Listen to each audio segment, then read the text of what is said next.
በጣም አደገኛ መጥፎ ህይወት የነበርኩበት ጊዜ ነበር። አሁን ወደ ሐረር አካባቢ ወደ ሐረር ነው የምንሄደው ማለት ነው። በዚህ ሚዲያ የምትሰሙኝ ሰዎች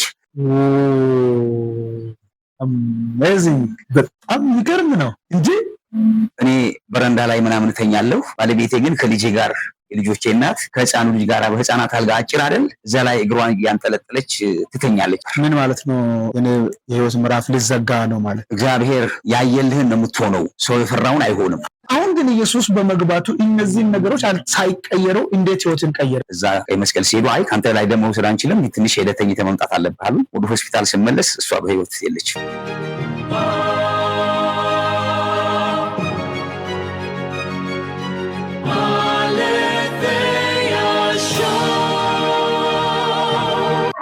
ሰላም ይብዛላችሁ የተወደዳችሁ የእግዚአብሔር ቤተሰቦች በዓለም ዙሪያ ላይ ያላችሁ ይህንን ሚዲያ የምትከታተሉ ዛሬም በተመሳሳይ ጊዜ አሌቲያ ሾው ፖድካስት ስቱዲዮ ላይ እንገኛለን። ታዲያ ዛሬ የምናወራው ደግሞ የሚገርም ነው። አንድ ታላቅ ሰው በመካከላችን አለ። ይህም ደግሞ አሁን ወደ ሐረር አካባቢ ካለው ፓስተር ጋር ነው የምንገናኘው። ወደ ሐረር ነው የምንሄደው ማለት ነው። ስለዚህ ይህ ጊዜ ድንቅ ጊዜ ይሆናል። ሐረር አካባቢ ያላችሁ እንዲሁም በኢትዮጵያ ውስጥ በተለያዩ ደቡብ እንዲሁም ምስራቅ፣ ምዕራብ፣ ሰሜን ላይ ያላችሁ ሁሉ የምትሰሙ እንዲሁም ደግሞ የተለያዩ አካባቢዎች ላይ በተለያየ ዓለማት ላይ የምትገኙ ይህንን ድምፅ የምትከታተሉ ሌሎችም ደግሞ እንዲሰሙ እንዲያዩ ሼር እያደረጋችሁ ሰብስክራይብ እያደረጋችሁ እነዚህ የሚወጡ ቪዲዮዎች እንዲደርስላችሁ እንድታደርጉም እንደገና በአክብሮት እንጠይቃለን። ስለዚህ ሁላችሁንም ወደዚህ ቪዲዮ እንድንከታተል ጋበዝኳችሁ። አመሰግናለሁ። ፓስተር እንዴት ነህ? እንኳን ወደዚህ አሌቲያ ሾው ሚዲያ በሰላም መጣ። በዚህ ስፍራ ላይ ተገኝተህ የህይወትን ተሞክሮ ልታካፍል ስለመጣ ከልብ እናመሰግናለን። አመሰግናለሁ ፓስተር። እኔም እጅግ አድርጌ አመሰግናለሁ ይህን እድል ስለሰጠኸኝ። አጋጣሚ የሚመስል ግን የእግዚአብሔር ጊዜ የሆነ ጊዜ ይመስለኛል። እጅግ አድርጌ አመሰግናለሁ። ሐረር ሰው በጣም ነፃ እንደሆነ፣ ለሰዎች አዛኝ እንደሆነ፣ ፍቅር እንደሆነ ብዙዎች ይናገራሉ። በተለይ ሐረር ድሬዳዋ አካባቢ፣ ምስራቅ አካባቢ ያሉ ሰዎች በጣም በነፃነት የሚያወሩ በጣም ደስተኛ የሆኑ ሰዎች እንደሆኑ ይነገራልና እንዴት ነው ይሄ? እውነት ነው? እውነት ነው ፓስተር። አንተም በአንድ አጋጣሚ መተህ ሐረር ላይ አይተሃል። ፍቅራችን እንደሰማሁ ብቻ ሳይሆን በተግባርም አይተዋል። እውነት ነው። ሐረር ላይ ፍቅር ነው። ሰው ከሰው ጋር እንብላ ብላ አትጠይቀውም፣ አብሮህ ይበላል እና የእውነትም የፍቅር ሀገር ነው። በጣም ሄደው ያዩት ደግሞ ያውቁታል። ከምስክርነት ከሚሰሙት ባሻገር በአካል ያዩት ያውቃሉና አንተም በአንድ አጋጣሚ መተህ ቤተክርስቲያናችን አገልግሎት ከተማችን አይተህ መተሃልና እውነት እንደሆነ አንተም ትንሽ ቢሆን ቀምሰሃል ብዬ አስባለሁ። በጣም በጣም በጣም ነው የማውቀው። በተለይ ሐረር ሰዎችን ሳገኝ ሁል ጊዜ ፈን ነው የሚሆነው። በጣም ደስ የሚሉ በጣም የተወደዱ ሰዎች እንደሆነ ኢትዮጵያ ውስጥ እንደውም ዩኒክ ነው። አካባቢውንም ከተማኑም ለማየት ሞክሬያለሁ። በጣም አስገራሚ ነው። አንድ እስኪ ፓስተር ተስፌ ማን ነው? እስኪ ራስህን አስተዋውቅ። እንዴት ነው ደግሞ ወጣትነት ጊዜ ምን ነበር? እስኪ ወደኋላ ታሪክን ትንሽ ነገር ንገረን። ኦኬ፣ እኔ ፓስተር ተስፋዬ ላምቦሮ እባላለሁ። ተወልጄ ያደግኩት በአሁኑ አጠራር የማዕከላዊ ኢትዮጵያ ክልል ጉራጌ ዞን እንደጋኝ ወረዳ ናዝሬት የምትባል መንደር ውስጥ ነው የተወለድኩት። በጉራጌኛ ነዝሪ ይባላል፣ በአማርኛ ናዝሬት ይባላል። እዛ መንደር ውስጥ ነው ተወልጄ ያደግኩት። የልጅነት እድሜንም እዛ ነው ያሳለፍኩት። የሶስት ልጆች ወንድ ልጆች አባትና የአንዲት ሚስት ባል ነኝ። የልጅነት ጊዜ እንደማንኛውም የገጠር ልጅ እንዳልኩ ባላገር ውስጥ ነው ያደግኩት። በትምህርቴ ጎበዝ ተማሪ ነበርኩ እና ታስታውሱ እንደሆነ መሰረተ ትምህርት የሚባል ትምህርት ነበረ። እዛ መሰረተ ትምህርት እየተማርኩ እዛ ውስጥ አስተማሪ ሆኜ ነው ያደግኩት። መሰረተ ትምህርት ማለት እድሜ ምን ያህል ማለት ነው? እሱ ለጊዜው እናቆየው። በቀጥታ ከዛ ውስጥ እኔ ማስተማር ጀመርኩ። ከዛ በኋላ እናቶችን አባቶችን ነው ማስተምረው። ከዛ በቀጥታ ይሄ ሰንዴይ ስኩል የሚባል ነገር ኬጂ የሚባል ነገር ሳልማር በቀጥታ ሁለተኛ ክፍል ነው የገባሁት። ከሁለተኛ ክፍል በቀጥታ የገባሁበት ዓመት አንደኛ ነው የወጣሁት። እንዲህ ያልኩ ነው የልጅነት እድሜ የጨረስኩት። እግዚአብሔር የተባረከ አእምሮ ሰጥቶኛል ብዬ አምናለሁና በዛ ቀጠልኩ። በቤታችን ሁለተኛ ልጅ ነኝ። የእናቴ አባቴ ሁለተኛ ልጅ ነኝ እና ታላቅ ወንድሜንም ጨምሮ 3 እህቶች አሉኝ፣ 3 ወንድሞች አሉኝ። እነሱንም እንደ አባታችን በልጅነቱ ስለሞተብን እነሱንም በኃላፊነት እንደ አባት ሆኜ አሳድጌ ግማሾቹ ሴቶቹ በጊዜ በትዳር ዓለም ሄደዋል። ሌሎቹን አስተምሬ ወደ ስራ ዓለምም ወደ ትዳርም የገቡ አሉ። እድገቴ ይሄን ይመስላል። ኦኬ፣ በጣም የሚገርም ነው ፓስተር። ብዙ ነገሮች ከኔ ጋር ይገናኛል። እኔም ያው የመጀመሪያ በቤት ውስጥ ሁለተኛ ልጅ ነኝ። የቤተሰብ ኃላፊነትም ያው በኔ ላይ ጫናው በተመሳሳይ ነው እና እንዴት እንደሆነ ያው ብዙ ነገሮች ከኔ ጋር እየተገናኘ ነው ያለው። ከዚህ በመቀጠል አንድ ነገር ሰምቼ ነበረ። በሆነ ወቅት ወንጌል እየተናገራችሁ ቀጥታ ምንድነው ወንጌልን ለከተማው ለዋናው አስተዳደር ለመናገር አሰባችሁ። ይህንን ባሰባችሁበት ሰዓት ቀጥታ ሄዳችሁ ነው የተናገራችሁት። በዛን ሰዓት ግን ምንድነው እንደዚህ አይነት ድፍረት ውስጥ እንድትገቡ ይህን አይል በዛን ሰዓትስ የተከሰተ ነገር አለ? እውነት ነው ፓስተር። አንዳንድ ነገሮች እድል አግኝተው በሚዲያ ለብዙ ሰዎች ጆሮ ካልደረሰ እግዚአብሔር አብሮን እየሰራ እንዳለ እንኳን ላይታወቅ ይችላል። ይሄ እድል የሰጠኝ ቅድም እንዳልኩ የሰው ጊዜ ሳይሆን የእግዚአብሔር ጊዜ ነው ብዬ አምናለሁ። በየትኛውም ዓለም ላይ ያላችሁ የሐረር ተወላጆች፣ የድሬዳዋ፣ የምስራቅ ተወላጆች ይህንን እንድትሰሙና እንድታውቁ እፈልጋለሁ። የሆነው ምንድነው? እኛ እግዚአብሔር ራእይ ሲሰጠን፣ ሐረር ላይ ራእይ ሲሰጠን ምስራቅ ምድር ላይ በተለይ ሙስሊሙ ማህበረሰብ እኛ ባለንበት ከተማ ኢየሱስ ክርስቶስ ጌታ እንደሆነ ካልመሰከራችሁና ካልሰማችሁ ተጠያቂ ናችሁ አለን ጌታ። ጌታን የተናገረ ሙስሊሙ አብረን እየኖርን አብረን እየበላን አብረን እየጠጣን በእኛ ከተማ እየኖርን ኢየሱስ ጌታ እንደሆነ አልነገሩንም ብለው በጌታ ፊት እንዳይከሱን ይህን አደራ ተሸክመን እየጸለይን ሳለን ያኔ ፓስተር ያለ አሁን ካናዳ ነው የሚኖረው ፓስተር ዳኒ ይባላል። አብረን ይህን ራእይ ስንቀበል እግዚአብሔር ይህን ተናገረ። እየጸለይን እያለ አንድ አሁን ወደ ጌታ ሄደዋል የእግዚአብሔር ሰው ፓስተር ታሪኩ ይባላል መጥቶ እግዚአብሔር እንዲህ ይላል፣ እቺ ቤተክርስቲያን ስሟ ካቦድ ነው፣ እግዚአብሔር ካቦድ ይለኛል፣ ክብር አስመልሱልኛል ይላችኋል ጌታ አለን። እሺ ኦ ማይ ጋድ በጣም አስደነግጥ ነበር። ትርጉሙ አይገባንም ያ ጊዜ። እኛ መንፈሳዊ ነገር ልጆች ነን። ክብሬን ታስመልሳላችሁ ብሎ በአንደኛ ሳሙኤል ምዕራፍ 4 ቁጥር 19 ባለው ቃል መሰረት ስያሜያችን ያንን አድርገን ጀመርን ማለት ነው። ስለዚህ የጌታ ልብም የኛ ልብም እንደዚህ የተሳሰረው ወንጌል ላይ ነው። በቃ ሌላ ነገር የለንም፣ ሌላ ክብር የለንም። ልባችንና የጌታ ልብ የተሳሰረው በዚህ ምክንያት ስለነበረ ስለዚህ ሐረር ከተማ አደሬ የሚባል ማህበረሰብ መንግስቱን የሚመሩ የሐረር ብሔራዊ ክልላዊ መንግስት ማህበረሰቦች አሉ። በጣም ስትሮንግ ነው፣ በጣም ዲፕ ነው መንፈሳዊ ነገር። ያንን ማህበረሰብ እንዴት አድርገን ነው ወንጌል ወይም ኢየሱስ ጌታ እንደሆነ መመስከር የምንችለው ብለን በጌታ ፊት እንጸልይ ነበር። እግዚአብሔር ደግሞ ጥበበኛ አምላክ አይደል? ጥበብ ሰጠን። የመጀመሪያ ያደረግነው በከተማይቱ በጀጎል በእያንዳንዱ ቅያስ በእያንዳንዱ መንገድ ከሌሊቱ 9 ሰዓት እስከ 11 ሰዓት ወንጌል መሰከርን። እሺ በሰው ጆሮ እንዲሰማ ጭው ባለ ሌሊት እግዚአብሔር እንዲሰሙ ተናገሩ አለ። ማንም አድርጎት አያውቅም። እያንዳንዷ የጀጎል ቅያስ 2 ሰው የማይተላለፋችሁባቸው መንገዶች አሉ። በዛ እያለፍን ስማ ያለ ኢየሱስ መዳን የለም፣ መዳን በኢየሱስ ነው፣ የመዳን ቀን ዛሬ ነው፣ እርሱም አሁን ነው እያል መሰከር። እሺ ከተማውን በጠበጥ ነው። እሺ ሐረር ከተማ ያለ ነዋሪ ሰው አሁን መመስከር ይችላል። መሰከርን። ከዛ በኋላ እግዚአብሔር ደግሞ ከተማ ላይ በጣም ትልቅ ተጽዕኖ ፈጠረ። በጣም አወዳይ ብትል ሐረር ብትል ገጠር 17 ጠንቋዮች ቤታቸው ውስጥ ገብተን 17 ግቢያቸው ገብተን ወንጌል መስክረን ከአንዳንዶቹ ላይ አጋንንት አውጥተን አብዛኛዎቹ ሞተዋል። አሁን 17 ጠንቋዮች እከሌ ብዬ በማንም ፊት መመስከር ይችላል። ያን ካደረግን በኋላ ጌታ ደግሞ ለፕሬዝዳንቱ የቀድሞ ፕሬዝዳንት አሁን ያሉት እንኳን አይደሉም፣ የቀድሞ ፕሬዝዳንት አብዱል ሃዲ የሚባሉት ሙራድ አብዱላዲ ይባላሉ። አሁን በካናዳ ይኑሩ ኦልየት ሀገር እንዳሉ አላውቅም። እሳቸው ይህን ሚዲያ ከሰሙ እሳቸው በዚህ አጋጣሚ እድል አግኝተን ገባን እሳቸው ጋር። ሁለት ወጣቶች አሁን ያልኩ ፓስተር ካናዳ ነው ያለው፣ እኔና እሱ አብረን ገባን። አስፈቀደን መፈቀድ ያለበት ቦታ አላስፈቀደን፣ በቀጥታ እሳቸው አገኘናቸው። ቦታ ሰጡን፣ ተቀመጠን። እግዚአብሔር ከየት ነው የመጣችሁት አሉ። እግዚአብሔር ነው የላከን፣ እግዚአብሔር ልኮን ነው።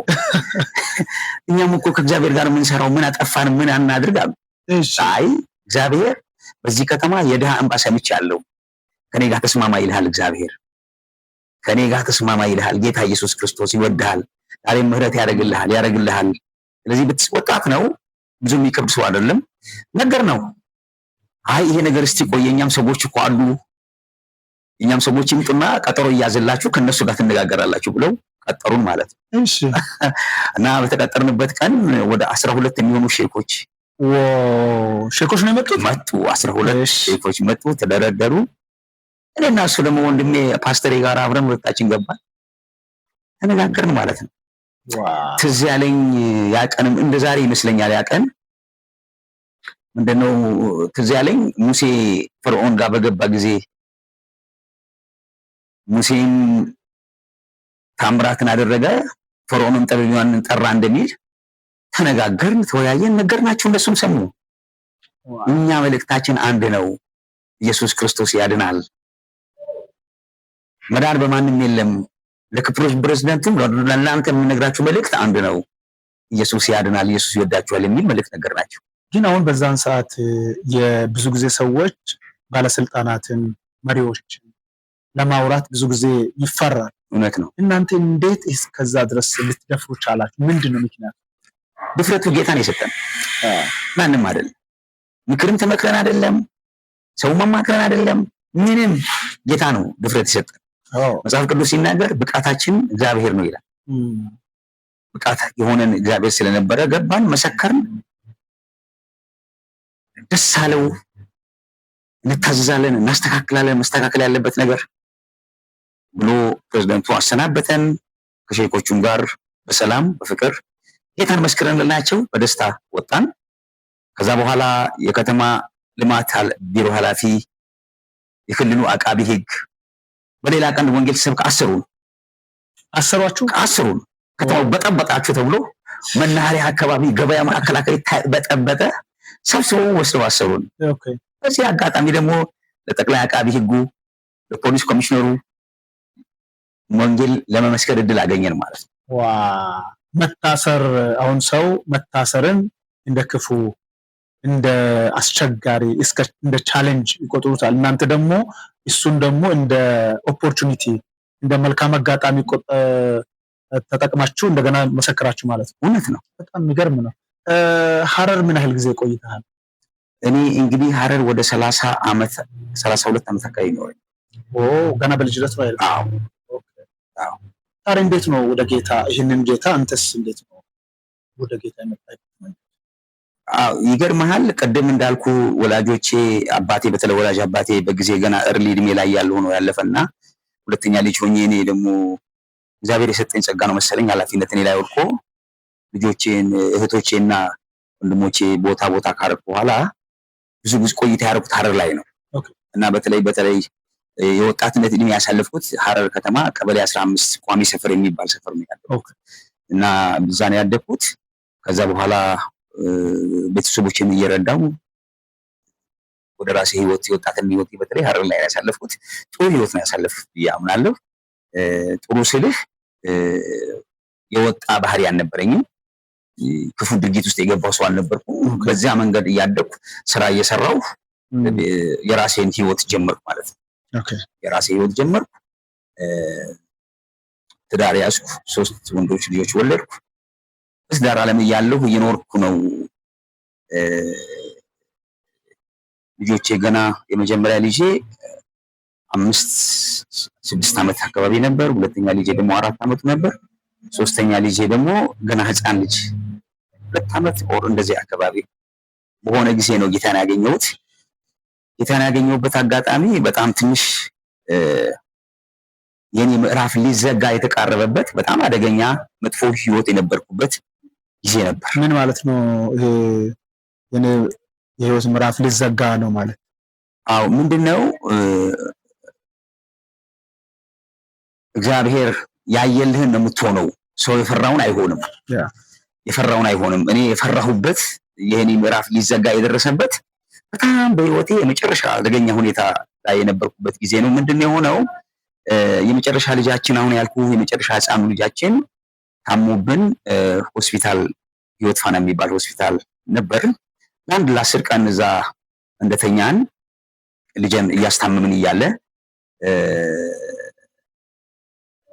እኔ በረንዳ ላይ ምናምን ተኛለሁ። ባለቤቴ ግን ከልጄ ጋር የልጆቼ እናት ከህፃኑ ልጅ ጋር በህፃናት አልጋ አጭር አይደል እዛ ላይ እግሯን እያንጠለጠለች ትተኛለች። እኔ አላቅም፣ አይገባኝም፣ ምን ተፈጠረ አላቅም። በዛ ልጅ ህፃኑን በማስታመም ሂደት ውስጥ ለካ ከመሬት ቅዝቃዜ እግሯ ላይ ገብቶ አሟታል። ታመመች። ከዛ በ10ኛው ቀን ህፃኑ ደህና ነው ይዛችሁ ውጡ አሉን።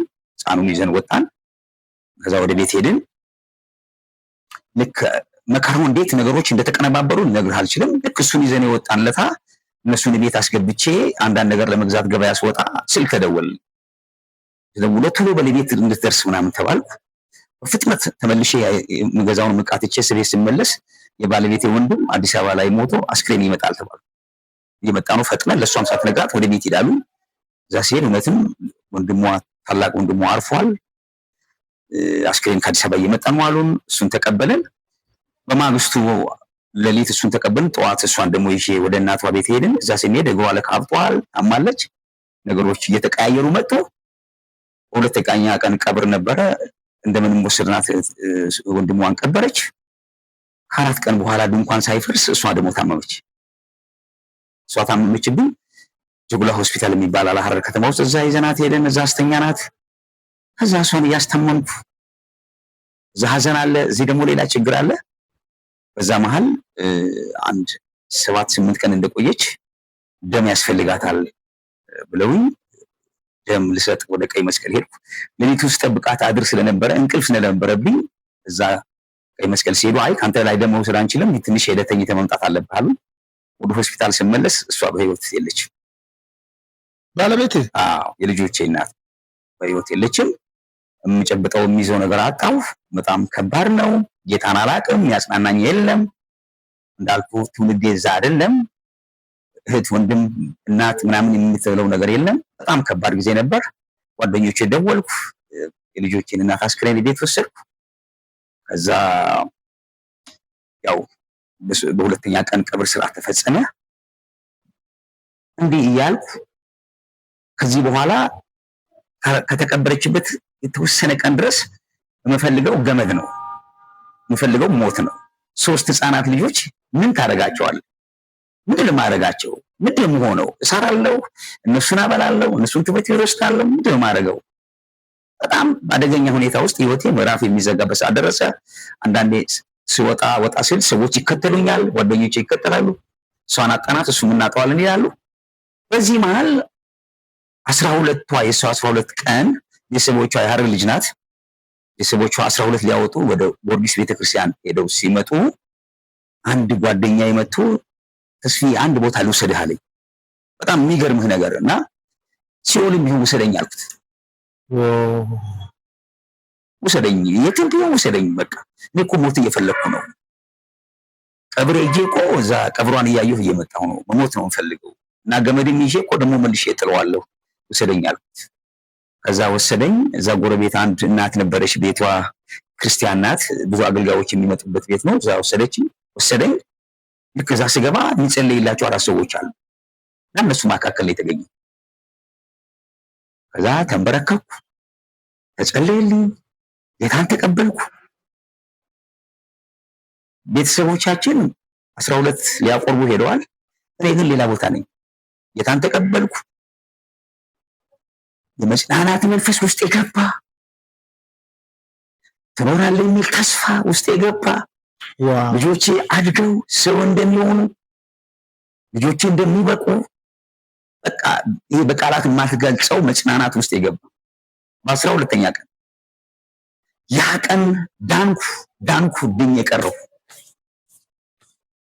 የሚገርም ነው። ግን በጣም አሁን በዛን ሰዓት ባለቤትንም አጣሃል፣ ባለቤት ወንድምም ሞተዋል።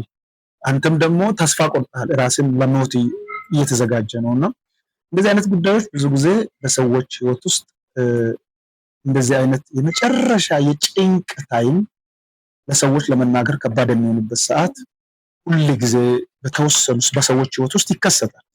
ሰዎች ይህንን አንዳንዶች ኢሚዲየትሊ ሌላ እርምጃ ይወስዳሉ። ቅድም አንተ ገመድ እንዳሰብከው አንዳንዶች በገመድ፣ አንዳንዱ በውሃ፣ አንዳንዱ በሰው፣ አንዳንዱ በሆነ ጉዳይ ውስጥ ገብቶ ራሳቸውን ያጠፋሉ። ወደ አላስፈላጊ የሆነ ውሳኔ ይወስናሉ። በዛን ሰዓት እግዚአብሔር ደግሞ አንተን መጥራቱ ህይወትን የምትድንበትን መንገድ አቅጣጫ በዛ ወንድም ሆኖ እግዚአብሔር እድሉን ሰጠ። የሚያስደንቅ ነው። እግዚአብሔር ሰዎችን የሚጠራበት መንገድ ሁል ጊዜ ያስደንቀኛል። እግዚአብሔር የተባረከ በጣም የሚገርም ነው። መዳንህን እንዴት ነው ያረጋገጠው? እንዳልኩ ፓስተር ወንድዬ ተክሌ ይባላል። የሐረር ሙሉ ወንጌል ፓስተር ነው። ፓስተር አሉላ ይባላል። የሱ ደግሞ ያጊዜ ረዳት ልጁ መንፈሳዊ ልጁ ይመስለኛል። አብረው ነው ዛሬ ይመስለኛል ያን ቀን ንስሐ አስገቡኝ። እነሱ እንደ መላእክት ነው ታዩኝ። ከዛ ያቺ እናት ቤቷ ውስጥ ጌታ የተቀበልኩባት እናት አምሳለ ጄንትሊ ትባላለች። እዚህ አዲስ አበባ ያለችው ወስዳ ለአንድ ቸርች ሰጠችኝ። ኤፍታ ቸርች ይባላል። ፓስተር ወጣት አሁን ፓስተር እኔ ያልኩ ካናዳ አለ ያልኩ ፓስተር ለሱ ይሄ ልጅ ላንተ አደራ ሰጥቻለሁ ብላ እጄን ይዛው ሰጠች። ያ ሰው በሚገርም መንገድ ደህንነት ትምህርት አስተማሪ። የሚገርም 18 ኪሎ ሜትር በእግሬ ሁሉ እየመጣው ደህንነት ማር ነበር። የገባብኝ ፍቅር፣ የገባብኝ መጽናናት፣ የመኖር ተስፋ ሁሌ የሚታይ ልጆችን ነው። ግን ቆይ እኔ እኮ የሚገርም በዛን ሰዓት እኮ ሌላ ሚስት አላገባህም አይደል? በፍጹም። ስራንም አልተውክም አይደል? በፍጹም። ምንድነው ልዩነቱ የተፈጠረ? አሁን ልጆቹ ወርድ ያሉ፣ አንተም ስራ ላይ ነው ያለኸው፣ ሚስትም አልመጣችም። በዛ መካከል ቅድም በቃ ስራ ልጆችን ላስቀምጥ፣ ስራዬን ልስራ፣ ምግብ ልስራ፣ ምን ሊሆን ብለህ ሞት ነው የተመኘው። አሁን ግን ኢየሱስ በመግባቱ እነዚህን ነገሮች ሳይቀየሩ እንዴት ህይወትን ቀየረ ነው። ዋው! በቃ የሚደንቀው እሱ ነው። ምስክርነት ከምስክርነታቸውና ከበጉ ደም የተነሳ ድል ለሱ እንደሚል ምስክርነት በጣም አንድ የወንጌል አካል ነው ብዬ አምናለሁ። እኔ የወንጌል አካል ነው ብዬ ሰዎች በምስክርነት ይጽናናሉ፣ በምስክርነት ይፈወሳሉ። እሱን እንዲረዱልኝ ይፈልጋሉ። ምንድን የሆነው እንዳልኩ ያቺ እናት ወስዳ ለዚህ ሰው ሰጠችኝ። እሱ ደህንነትን ማስተማር ጀመር። ደህንነት እየተማርኩ እንዳልኩ በቃላት የማይገለጽ ተስፋና መጽናናት በውስጥ የገባ ሰው። ምንድን ነው ያደረኩት? ሰራተኛ ለልጆቼ ቀጠርኩ። ተመላላሽ ሰራተኛ ምግብ የምታዘጋጅ ቀጠርኩ። እሷን ምግብ ታዘጋጃለች፣ እኔ ስራ እሰራለሁ። ቸርች ክትትል እማራለሁ፣ ቸርች አቴንድ አደርጋለሁ። በፍጹም አልቀርም። ኮንስትራክሽን ሰራተኛ ነኝ። ገንዘብ ላይ ነው ያለሁት። ገንዘብ ችግር የለብኝም። የሙያ ችግር የለብኝም። የእውቀት ችግር የለብኝም። በዚህ መንገድ እያለው ምን ተፈጠረ? አሁን ጥሩ ጥያቄ ስላነሳልኝ ቅድም ያ ደህንነት እንዳገኝ መንገድ የተጠቀመበት እግዚአብሔር የተጠቀመበት ሰው ወንድም ዘመድኩን ይባላል። ምን ይላል? እነዚህ ልጆች ሁለቱ በተለይ ህፃናት ናቸው ገና። ሁለተኛ ልጄ አማኑኤል ይባላል። እሱን 4 ዓመቱ ነው፣ ኬጂ ነው። ትንሹ ደግሞ ገና ህፃን ልጅ ነው። ይህ ሰው ሚስትን ቢያገባ ሰራተኛን ቢዝ ልጆቹን ማሳደግ ይቸግራል። ስለዚህ ለምን አዳሪ ትምህርት ቤት አናስገባቸውም? አዳሪ ቤት አናስገባቸውም ብሎ ከጓደኞቹ ጋር ይመክራል። እሱ በኋላኛ እናሸንፈዋለን። ትልቁ ኦልሬዲ ራሱን ስለቻለ ከሱ ጋር እንደፈለገ ስለሚሆን ችግር የለበትም። ትንሾቹ ግን ችግር ላይ ይወድቃሉ ብለው ይማከራሉ። ከጓደኞቹ ጋር ይጨርሳሉ። አዳሪ ትምህርት ቤት ሐረር ኤስዩኤስ ይባላል። እዛ ይነጋገሩና ጨርሰው ይመጣሉ። እኔ ማቀው ነገር የለም። ተነጋግረው ጨርሰው ይመጣሉ። እዛ ሄደው አስተካክለው ከጨረሱ በኋላ እኔን መጥተው አማከሩ። ኤስዩኤስ ትምህርት ቤት ማለት አዳሪ ትምህርት ቤት ማለት ጎረቤትህ ነው። በፈለከው ሰዓት ሄደህ ማየት ትችላለህ፣ መጎብኘት ትችላለህ። እኛ ግን እነዚህ ልጆች እዛ እናስገባለን ብለው ጠየቁ። ይሄን እምቢ ብትል አንተ ራስህ ትሞታለህ። ጌታን አግኝተሃል፣ ግን ነገሮችን መቆጣጠር አትችልም ብለው አሉኝ። ግድ የለም ብዬ ብለምን በፍጹም መጨረሻ ነው። ከዛ ምን ተደረገ? አዳሪ ትምህርት ቤት ሁለት ልጆች እንዲገቡ ተደረገ። የሚገርም ግጥጥሞች ነው እናትል የእግዚአብሔር መለኮታዊ አሰራር ነው ብዬ ነው ማምነውና ሁለት ልጆቼ ከኔ ተነጥለው ወደ አዳሪ ትምህርት ቤት ገቡ። የገቡ ቀን ሴት ልጅ ወገቧ በነጠላ እንደምታስር ወገቤን አስሬ አቧራ ላይ ተንከባልዬ አልቅሼ ነው የተወሰዱት። አዳሪ ትምህርት ቤት የገቡት ለ4 ዓመት ኤስኤስ አዳሪ ትምህርት ቤት ግቢ የህፃናት ማሳደጊያ ግቢ ውስጥ አጥሩን ዞር ነበር። መግባት አልችልም፣ የኔ ልጆች ነኝ ምነው ብዬ መግባት አልችልም፣ ግን አጥሩን እየዞር በቀዳዳ ህፃናት እያየሁ አለቅስ ነበር ለ4 ዓመት። ለምን? ምን ችግር አለ? ልጆቹ ናፈቁኝ። በቃ በጣም ነው የምወደው ልጆቼን፣ ስቲል ነው በጣም ነው የምወዳቸው። ናፈቁኝ። አጥር እያየሁ በአጥሩ ስር መግባት አልችልም፣ መብትም የለኝም። ያ ያልኩ ወንድም ነው የቅርብ ተጠሪ ሆኖ የገቡት። አለቅሳለሁ። አሁንም ሞት እመኛለሁ። ምክንያቱም ልጆቼ ከኔ ተነጥለው ሄደዋል። ትልቁ ልጄ ከኔ ጋር ነው ያለው።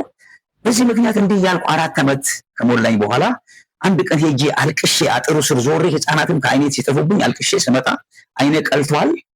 በጣም ልቤ ተሰብሮ ያ ወንድም አገኘኝ መንገድ ላይ። ምን ሆንክ አለኝ። አይ እኔ ከዚህ በኋላ በቃኝ፣ ልጆቼን ካላየሁ እሞታለሁ አልኩት።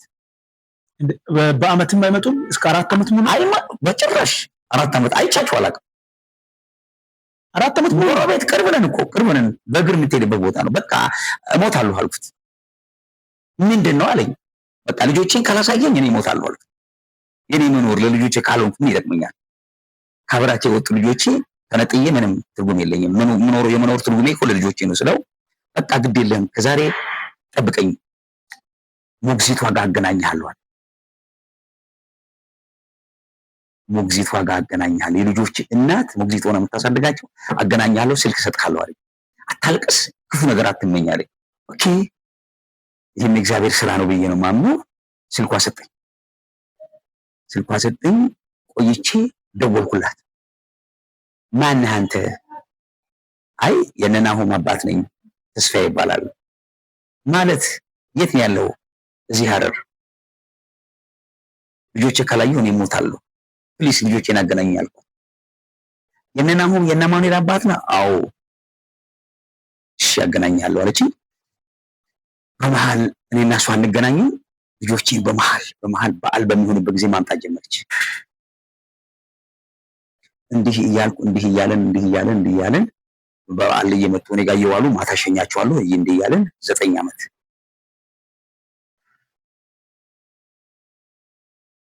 እሺ። በ9ኛው ዓመት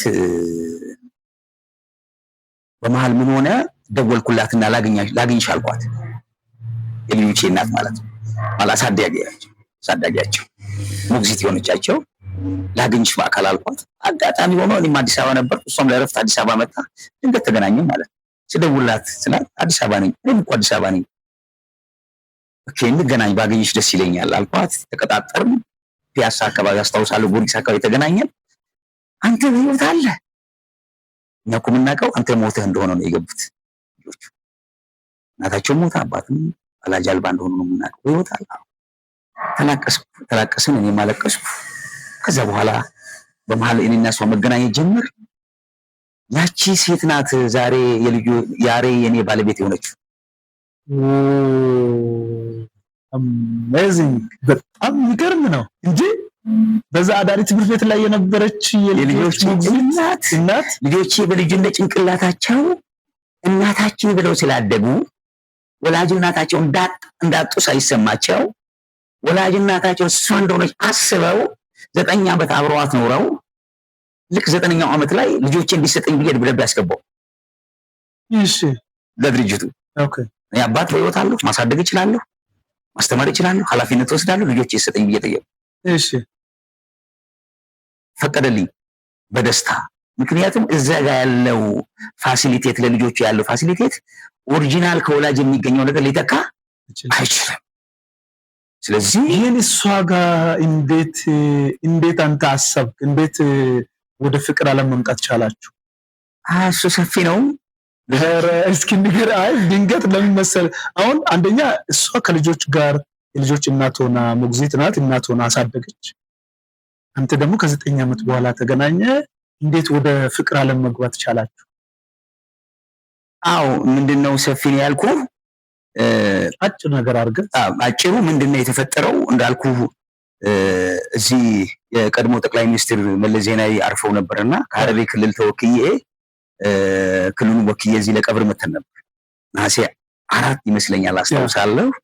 እዛ መጥቼ የዕለት ሁለት ቀብር አስፈጽመን ከጨረስን በኋላ ለምን አልደውልላትም ብዬ ደወልኩላት። ያ ቀን ማለት ያ ቀን እና እኔም አጋጣሚ ያረፉት ፒያሳ ነው፣ እሷ ደግሞ ሰሜን ማዘጋጃ ናት ያለችው።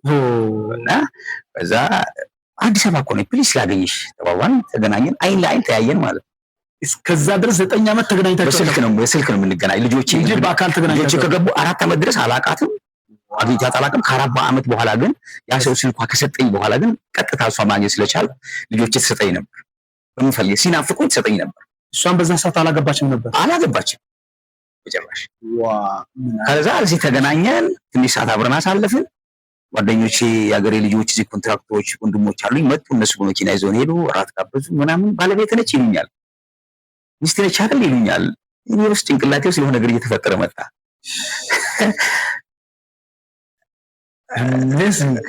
ኦኬ ይሄ ነገር እግዚአብሔር አስበዋል ማለት ነው። ያ ከዛ አመሸን ምናምን፣ ሸኙን፣ ወንድሞቼ ሸኙን። እነሱ ከሄዱ በኋላ እኔ ሸኙኋቸው አልኳት።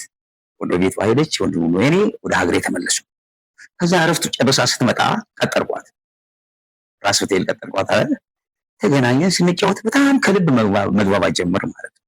ማለት በህይወት ያለፉት ነገሮች በሙሉ ልጆቼን የገቡበት መንገድ፣ አንዳንድ ነገሮች ቅድም እንዳልኩ አዝኜ ነው የገቡት፣ ደስተኛ ነበርኩ። ያ መንገድ ሁሉ ነገር ስሜቴ ትጋራኝ ጀመር። በዚህ መንገድ ነው እንግዲህ የጀመርነው። ምን ታስቢያለሽ ብዬ ነው የጀመርኩት። ኦኬ ዋው የእግዚአብሔር አሰራር የሚገርም ነው። እዛ ቀጠል እያወራን እየተገናኘን ዓመት ረፍት ስትወጣ መጀመሪያ የምንገናኘው ከኔ ጋር ቤት ሳትሄድ ከኔ ጋር እንገናኛለን፣ እናሳልፋለን፣ ምሳ እንላለን። እያለን ጊዜ ወሰደን። በደንብ ነገሩ አብላላ ነው፣ ጊዜ ወሰደንበት፣ ጸለይንበት። ፋይናሊ እኔ ልጆቼ ለማውጣት ልክ ስጠይቅ እሷም ሪዛይን ያደረገች።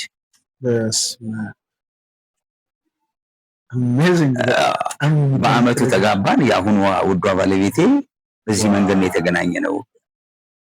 ኢማጂን በኢትዮጵያን አውድ ልጆች በእንጀራ እናት ብለው ያስባሉ። አባትም ክፉ እንኳን ባታደርግባቸው ልጆችን እንጀራ እናት ብለው ያስባል። የኔ ግን እግዚአብሔር ሲሰራው እነዚህ ህፃናት ልጆች በአእምሯቸው ውስጥ ያ አይነት ነገር የለም። እናቴ ነው እናቴ በቃ ምንም። በዚህ መንፈስ እግዚአብሔር የሰራው ትዳር ነው፣ እግዚአብሔር የገነባው ትዳር። ሪዛይን አደረገች፣ ወጣ። ከዛ ቤተክርስቲያን አሳወቅን። ቤተክርስቲያናችን በማገለግልበት ቤተክርስቲያን ደግሳ ቤተክርስቲያን ሄዳለች። ዋው በጣም እየተደነቅኩ ነው።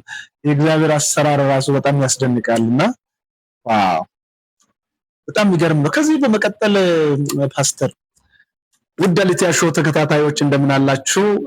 እስካሁን ድረስ እየተነጋገርን ያለነው ነገር ይህንን ይመስላል። በጣም የሚገርም ነው። ብዙዎቻችሁ በዚህ ላይ እንደምትማሩበት የእግዚአብሔርን መለኮታዊ ጣልቃ ገብነት ምን ሊመስል እንደሚችል በዚሁ እንዴት እንደምትማሩ ይህ ምስክርነት ለብዙዎቻችሁ ትምህርት ነው። አስታውሱ፣ ምንም ነገር በሌለበት በጭንቅ ቤተሰብ በሞት ፈርሶ ሁሉም ነገር ሊበተን በነበረበት ሰዓት ላይ እግዚአብሔር አንድን ሰው እንደ መልአክ ልኮ ያ ሰው ሕይወትን እንዲድን ምክንያት ሲያደርግ ከዛም አልፎ በዛ ሰው እንደገና ተጠቅሞ ልጆችን አዳሪ ትምህርት ቤት በሄደበት መንገድ ደግሞ ሚስቱንም ሌላኛዋን አጋር ማግኘት የሚችልበትን የእግዚአብሔር ጣልቃ ገብነት በጣም ያስደንቃል። እግዚአብሔር የጀመረውን እግዚአብሔር ይፈጽማል። ስለዚህ እግዚአብሔር በሕይወታችሁ ላይ ተስፋ ቆርጣችሁ ግራ ተጋብታችሁ በተለያዩ ስፍራ ላይ የምትኖሩት ኢየሱስን መከተል የሕይወታችሁን አቅጣጫ ግልጽ ያደርግላችኋል። ስለዚህ ኢየሱስ ክርስቶስ ጌታ ነው። ዛሬም ይወዳችኋል። አመሰግናለሁ።